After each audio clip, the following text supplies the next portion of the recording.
Good afternoon, everybody. This is a live extreme weather briefing. We have a lot to talk about, including major hurricane Larry that is still forecast to miss Bermuda just off to the east, but it is a very powerful pseudo-annular hurricane. An annular hurricane is one with a very solid central dense overcast, a solid inner core. Oftentimes they have a very large eye as well. Usually they form in these environments with lukewarm water, usually temperatures into the low 80s, not the perfect prime conditions for rapid intensification.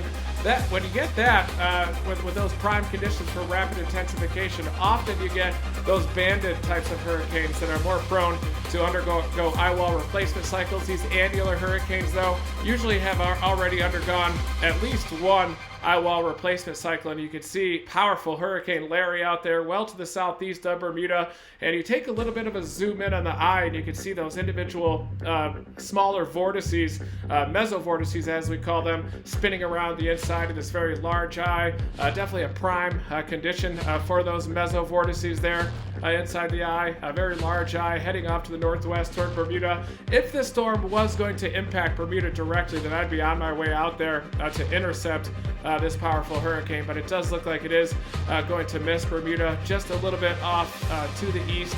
Here you can see these forecast tracks. These are the GFS Ensemble forecast tracks showing a very powerful cyclone there passing just off to the east of Bermuda.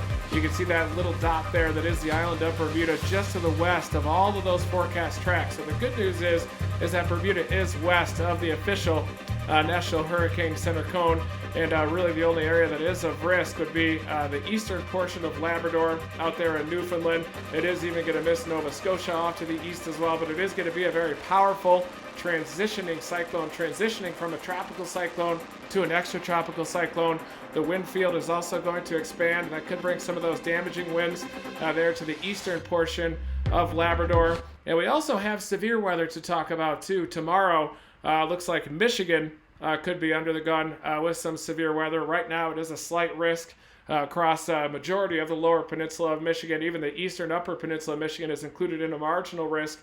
And there also is that marginal risk further down the front across northern Oklahoma and southeastern Kansas. Will break down some of that tail end impacts as well. But the main kinematics are going to be up into the Great Lakes region, even into portions of Ontario.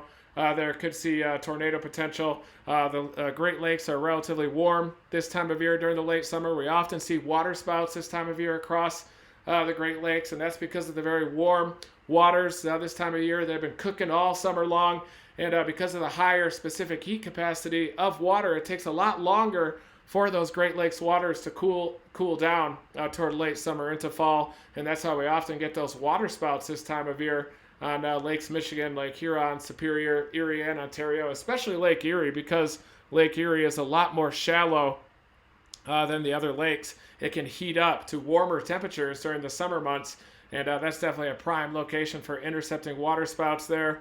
Offshore Cleveland, to the east of Toledo, Erie, Pennsylvania, all those locations definitely prime for waterspout intercepts. But Hurricane Larry, pressure 956 millibars. It does seem to have stabilized, at least here, as a Category 3 storm. And it also looks like it has begun that slight northward shift as it's turning off to the north. And that means that the folks of Bermuda are going to be quite happy that it is curving off to the north. All of those individual model forecast members show Larry missing just off to the east. This satellite imagery is from tropicaltidbits.com, an amazing website for tracking of severe weather. And now we're going to break down the severe weather threat across the Great Lakes for tomorrow. And I was thinking about heading out there even for this event. I still am recovering a little bit after that hurricane, but areas there like Terrebonne Parish, those areas still without power. Still a very long road of recovery ahead. Still a disaster down there with life-threatening conditions due to these power outages and very hot temperatures. Black mold also in a lot of these damaged homes, becoming a big-time problem out there in the bayous of Louisiana, including the Houma area.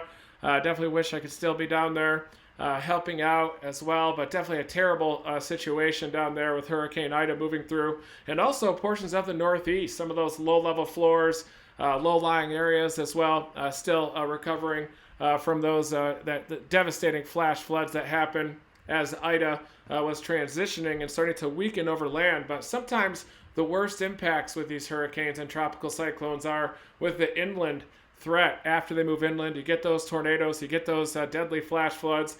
We saw that with Tropical Cyclone Fred. That was a very weak tropical cyclone upon landfall, but then basically produced a tornado outbreak, and even worse, devastating flash flooding like we've never seen before in the mountains of North Carolina, especially Pisgah National Forest. Saw those double-digit rainfall totals, deadly flash floods.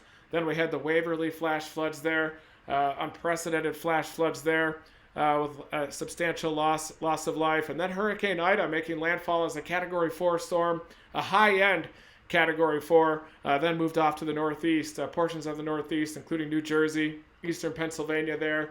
One of those tornadoes was rated an EF3, too, and even resembled the Tuscaloosa tornado from the super outbreak in 2011 with those horizontal vortices feeding into the tornado.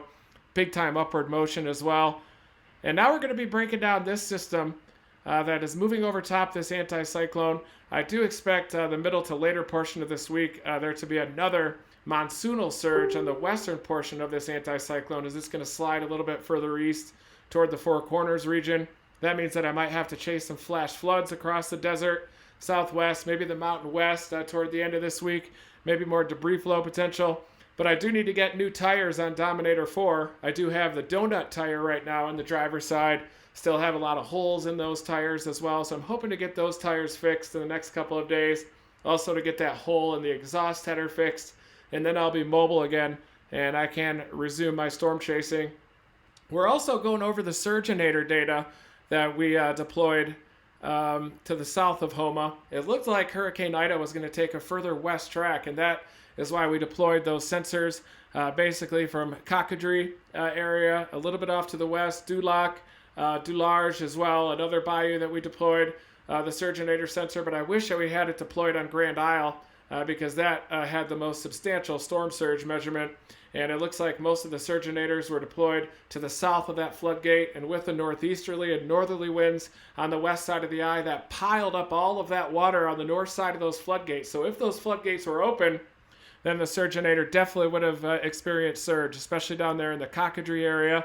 But I noticed that about a half mile to the north of the surgeonator sensor, there was evidence of about a double-digit storm surge, probably 10 to 15-foot storm surge on the north side of that floodgate. A lot of debris, big wall of debris as well on the other side of the canal there, showing as those floodwaters got piled up on the north side of the floodgate. And the surgeonator was deployed on the south end of the floodgate, so it only measured about a foot or two of water, whereas about a half mile to the north, on the north side of that floodgate, mass destruction from that storm surge, despite the northerly winds on the west side of that eye. But the onshore flow, Grand Isle, those locations on the east side of the eye, had very strong onshore flow, and that contributed to a 10 to 15-foot storm surge. I do wish that we had the surgeonators deployed a little bit off to the east, but sometimes you swing and you miss, and I got in a little bit late.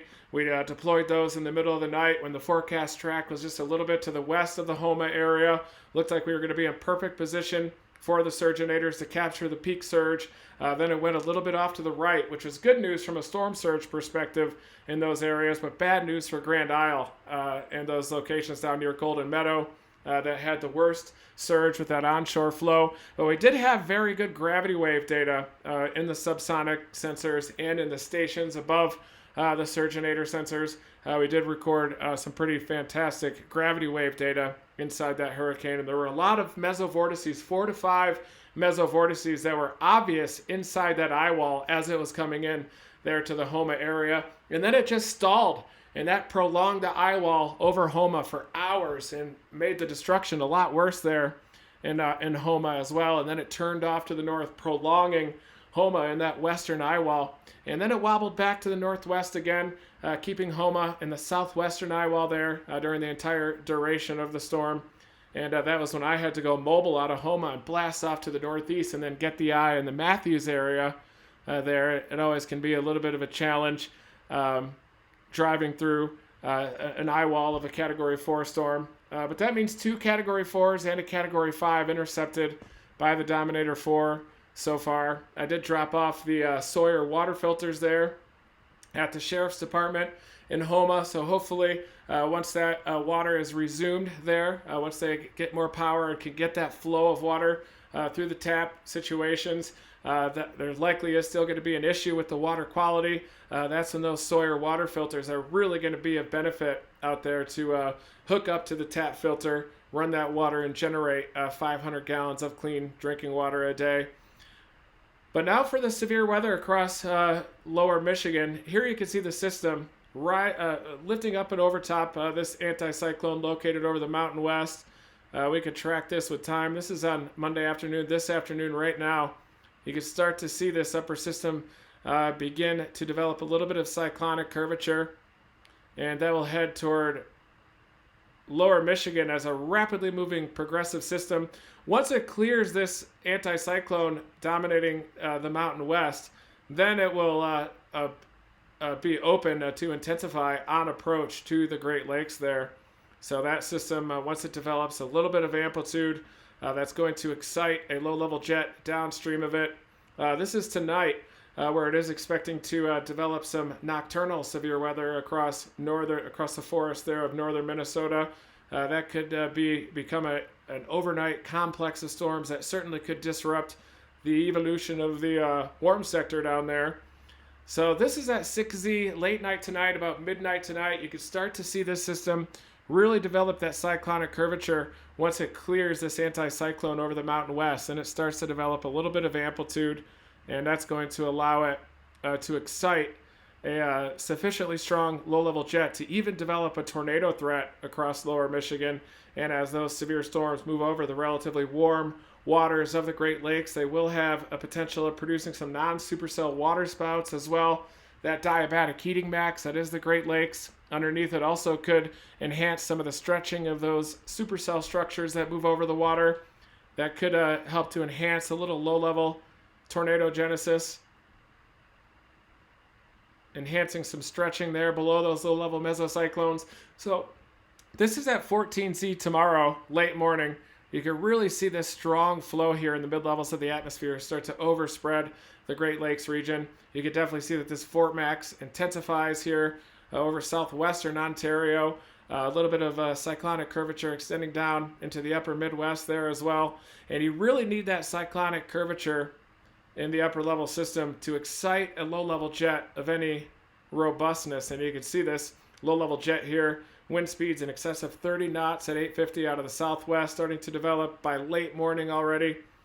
And by the time we get to early afternoon, by about 18Z, 17 to 18Z, noon to 1, 2 p.m., the daytime heating is going to begin. You're definitely going to have some decent moisture. You're going to have a 30 to 40 knot southwesterly low-level jet out here, a deepening 850 low over south central Ontario.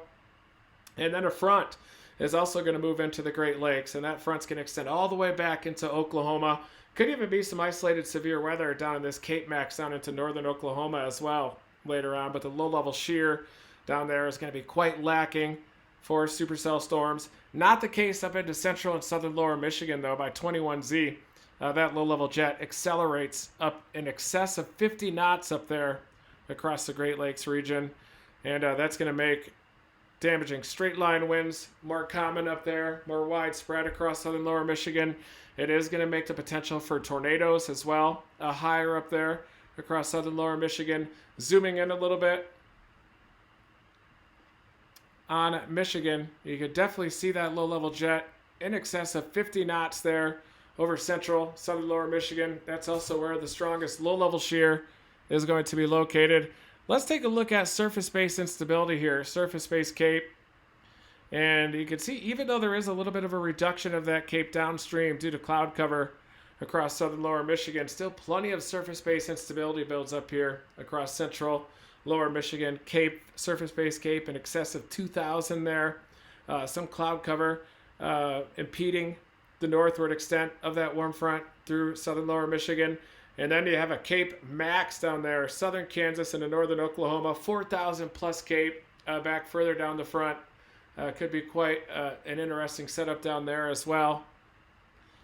But I do expect the 0 to 1 kilometer EHIs to be maximized in Michigan in the vicinity of that low-level jet and at the nose of the instability. All of this back here is inflated a bit due to those big-time Cape values further down the front across central Illinois, southeastern Kansas, into northern Oklahoma. Not as much low-level wind shear down there. Whereas the EHI across central lower Michigan, that is mainly being contributed by the low-level wind shear out there. And you can look at the 0 to 1 kilometer SRH in central lower Michigan.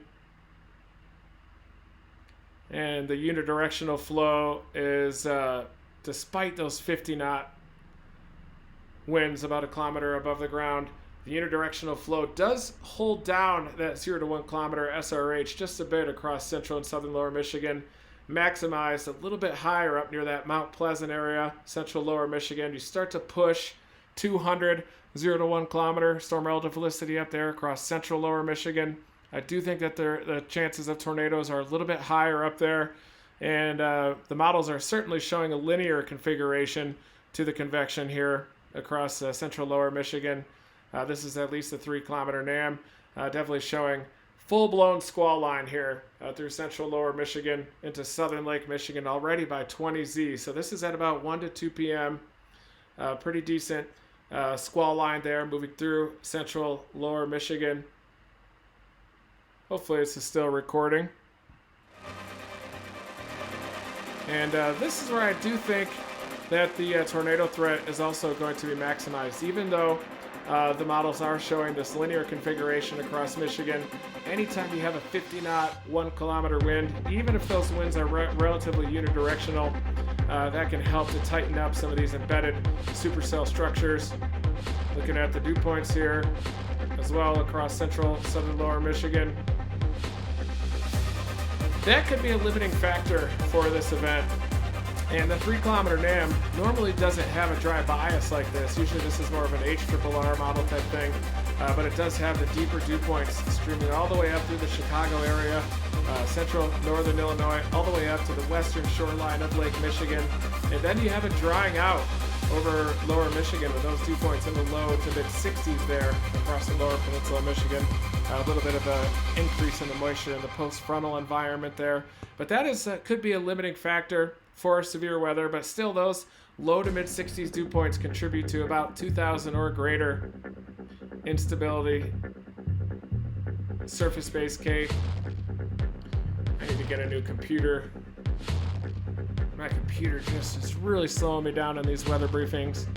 I think that this Mac is probably good for more of a mobile coverage. And look at the dry bias of the HRRR, mixing out those dew points across lower Michigan into the 50s. I do think that the 3 kilometer NAM obviously has a better handle on this.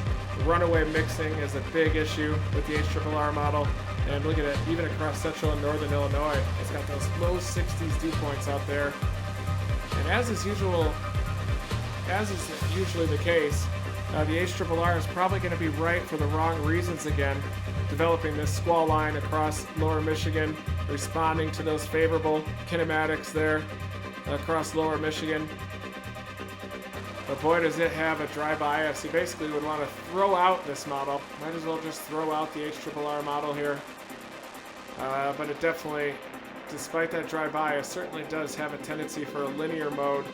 And with all those lower dew points being about 5 degrees lower than they probably are going to verify during the day tomorrow, likely we'll see more widespread convection off to the south as well. So we're just going to have to throw out the HRRR model with that crazy mixing. It does have some renegade storms developing down here, late southeastern Kansas and far northern Oklahoma, within the marginal risk area down there. Not very much low-level shear down there, way down the front, but you do have plenty of moisture and instability down there. Might be able to get some isolated downdrafts or microbursts across southeastern Kansas and northern Oklahoma with that type of an environment. But you can clearly see that the better kinematics are off to the north across lower Michigan. But definitely is going to be some borderline moisture conditions here, even across lower Michigan, anywhere to the east of the Great Lakes. It looks like you're dealing with more of an 82 over 62 type of a profile instead of those mid to upper 60s dew points. And I do think that convection is going to have a little bit of difficulty overcoming this capping inversion up a little bit just below 700 millibars. I do think that that's going to cause storms to get forced up and over top that advancing cold front, and that will definitely help to make this more of a straight line wind type of an event. You can see some decent low-level lapse rates out here in Michigan below that capping inversion across central and southern lower Michigan. And but then look at all this instability elevated above that capping inversion. Plenty to sustain that severe weather threat. Mid-level lapse rates are quite steep up there. Major kinematics, plenty of bulk shear as well. And this is a pretty favorable hodograph. Even though the 0 to 1 kilometer SRH is below 200 there, you definitely do have a favorable hodograph for that 40 knot low-level jet. Unidirectional 0 to 1 kilometer winds, and then you start to get some directional shear from 1 kilometer up to above 4 or 5, 6 kilometers above. Then you start to get some directional shear, and that might be enough to peel some supercell structures off of that front, but the front is going to be surging so fast that it's going to continually undercut, force convection to develop along its leading edge. There's likely going to be quite a bit of evaporational cooling as well, with those slightly drier dew points located over southern lower Michigan. So this definitely has all the telltale signs of a windbag event out here across central and southern lower Michigan. Big time kinematics, 50 to 60 knots here in the mid-levels of the troposphere at 500 millibars. Dynamic system that's gaining amplitude, gaining cyclonic curvature as it lifts up over top that anticyclone dominating the Mountain West. And so I do think that there is a very high chance of severe weather across central and southern lower Michigan, but the chances of tornadoes look to be quite low, being limited by the rapidly advancing cold front and these storms having the inability to move off of that cold front. The lowest 2 kilometers are relatively unidirectional out ahead of it. The Parrot Low is up over southern Ontario as well. A couple of these supercells, though, that move over central Lake Huron late could have some tornadoes. I wouldn't be surprised to see a couple tornado warnings up here near the Thumb area, south of Alpena, maybe down towards Saginaw. Looks like there could be a couple of supercell structures that are able to move over the relatively warm waters of Lake Huron there. And that's up near the stronger low-level jet. A little bit more backed low-level flow up there, right at the tip of the Thumb as well, up near Saginaw Bay. So I do think that there is a chance of an isolated tornado up there with a couple of supercell storms, followed by a quick evolution of a linear mode all the way through southern lower Michigan back into northern Indiana and northern Illinois. But a couple of those leading storms there moving out over Lake Huron, I do think that those have a chance of becoming tornadic. A little bit more of a back to a level jet up there.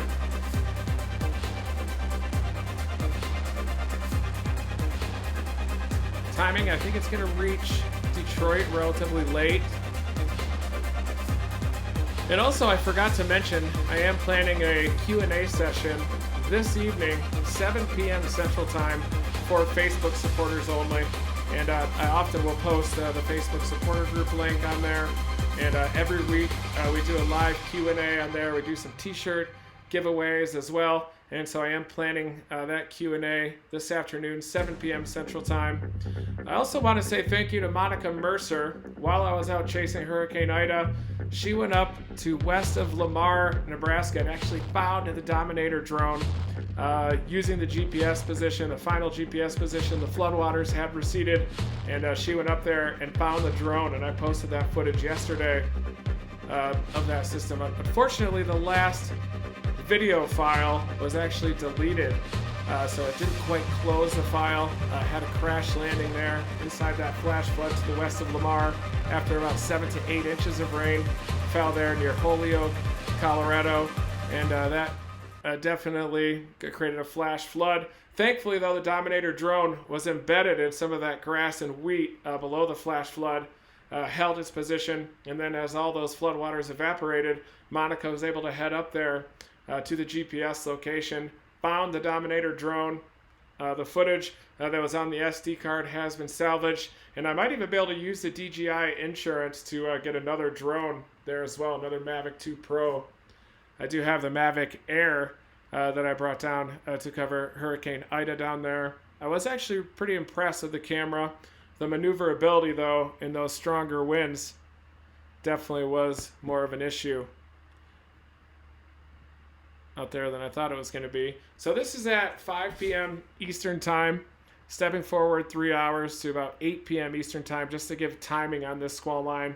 The line here is moving through the Detroit area by evening, so about 7, 8 p.m. And then that line builds through northern Indiana. By South Bend, it'll be there by about 7 or 8 p.m. as well. And then you also have some isolated severe weather possible over southeastern Kansas into northern Oklahoma there, a little bit further down that front. But this is a pretty fast-moving cold front. Usually when you get these late-season fast-moving cold fronts out here, it can be difficult for right movers or for supercell structures to move off that advancing boundary, and that cold front will have a tendency to undercut those storms and force new convection, force more linear convection, and kind of lead to one of those rapidly moving, rapidly advancing squall lines out there that's going to arrive in the Detroit area by about 7 or 8 p.m. Southwesterly, westerly winds back behind it, south-southwesterly winds out ahead of it, beneath the southwesterly, 850 jet. But the strongest low-level shear is going to be up here, translating from early afternoon across east central upper Michigan near Saginaw Bay. A couple of supercell storms could move across central Lake Huron, and then moving out over southern Ontario there with that tornado threat. And then you get some veering out winds across northern Indiana into central Illinois. Veering out meaning that they become more westerly with time, and that will serve to reduce that low-level wind shear. The timing isn't as favorable as it could be for that tornado threat. It does develop into a squall line relatively early, right around noon or so, early afternoon, across central lower Michigan, and then it'll have a tendency to maintain its linear configuration with that fast-moving cold front continually undercutting those new updrafts along its leading edge. But you can certainly see here over southern Ontario late, that's where the best low-level shear is located, where you have a slightly more backed low-level jet. So I could see by late afternoon into the early evening hours, even southern Ontario could get quite active as some of these lead supercells cross Lake Huron, moving out over the eastern tip of Lake Huron. You could get a more backed low-level jet funneling up into southern Ontario, and even a pretty heightened tornado threat there. Maybe in the Thumb region out over southern Ontario looks a little bit greater. You do kind of have a surprising amount of low-level shear extending southward along the front as these storms backbuild into northwestern Indiana and into central Illinois. Looking at a quick forecast sounding out there into northern Indiana. Definitely shows a capping inversion that's too stout, some weakening mid-level lapse rates as well. Decently shaped hodograph there, but as that capping inversion builds in, that's what causes an inflation in that low-level shear, a decoupling of the low-level environment. So you get an increase in the low-level jet just above the ground, a weakening of those surface winds, kind of a loss of surface space instability down here, and an increase in that low-level shear, but may not be as representative as the wind shear actually is. See how you start to lose the heating of the day, and you get the boundary layer decoupling. Central northern Indiana gets a rapid inflation in the low-level shear, but the storms become elevated then above that capping inversion too across northern Indiana into central Illinois, and then the wind shear really blows up there across southern Ontario. So overall, it looks like a windbag event, maybe an isolated chance of a tornado early near the Thumb region when those storms first go out. And then I think that those supercell storms are going to move across central Lake Huron, arriving in southern Ontario, probably has more of a linear configuration, a little bit of a bow echo type deal, but then building down into northern Oklahoma. So that's the severe weather threat. That is a slight risk tomorrow. And I think the SPC has a good handle on that. Could have an enhanced risk there across southern Ontario where you get a little bit more favorable low-level wind shear. But I do think by about midday, you're going to see the rapid development of a squall line across central, northern, lower Michigan, building back into northern Indiana, northeastern Illinois, but mainly a damaging straight-line wind event appears to be on tap. So one more look at the satellite image of major Hurricane Larry there. almost an annular hurricane. You can see that it doesn't have the perfect donut around the eye of an inner core. It doesn't have that solid convection all the way around it. It does have a relatively large eye though. Usually these storms with kind of a solid donut inner core with a large eye, those are called annular hurricanes. Even though technically a hurricane with that pinhole eye with a solid donut inner core around it could be classified as an annular hurricane. Usually the term is reserved for those hurricanes that are over slightly, not incredibly warm waters, usually about lower 80s or so, warm enough to maintain the tropical cyclone's intensity, but not so hot that it encourages instabilities within the structure. And then you get those eye wall replacement cycles, run nonstop eye wall replacement cycles. Usually these annular hurricanes have already undergone an eye wall replacement cycle, at least one cycle, and then they kind of become stable with these large eyes with mesovortices spinning around inside with a solid donut of inner core convection around the eye. You can see there are some holes in that inner core, especially on the north side of Hurricane Larry, but it does have a stable minimum pressure, 956 millibars,